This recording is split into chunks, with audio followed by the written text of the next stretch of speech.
MLK and the Deification of Historical Figures by Akpala.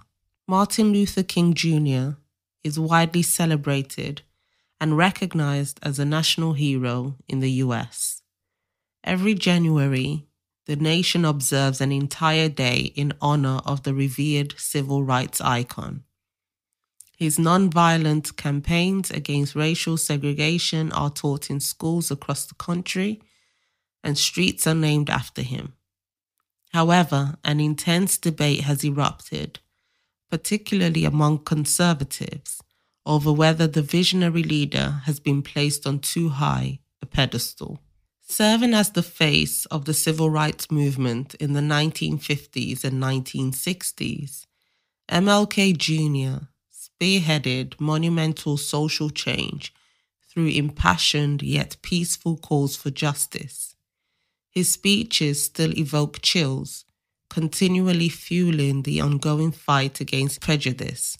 His dictum of character over skin color is frequently repeated by people of all political stripes, albeit with interpretations that work best for their respective political narratives.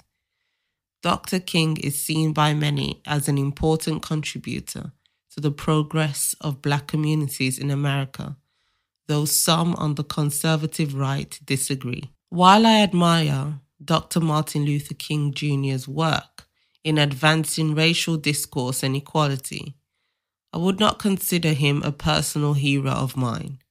Of course, identifying one's heroes is a matter of personal preference.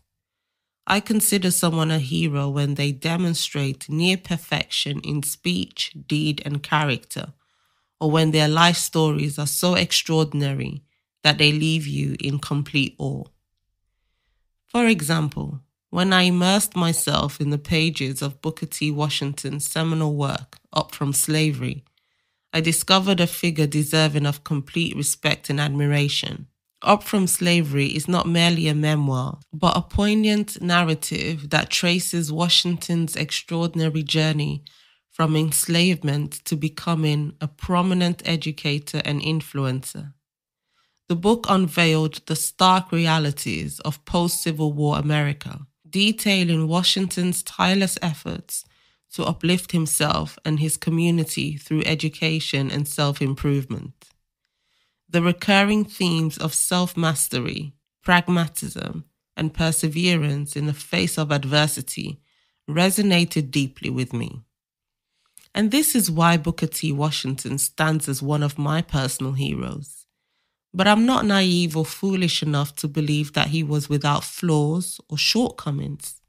In my view, no person should be idolized to the extent where they are immune to criticism and their actions and words are deemed beyond scrutiny. Every individual should remain open to examination, and no one should be considered above reproach.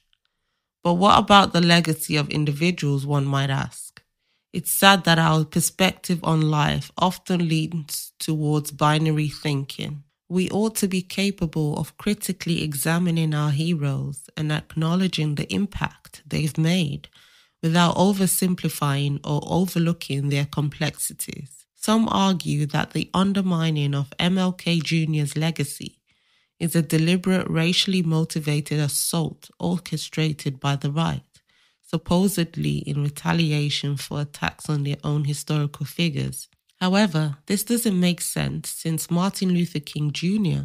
isn't exclusively admired by the left, and the attacks on his legacy have also drawn criticism from many on the right. Yet it is true that in recent years, the progressive left has actively engaged in demonizing, vilifying, and attempting to cancel figures such as Columbus, Winston Churchill, Abraham Lincoln, Queen Elizabeth II, and others. They claim that their positive contributions should be overlooked, insisting on applying contemporary moral standards while neglecting the complexities inherent in their decisions and the norms of their respective eras.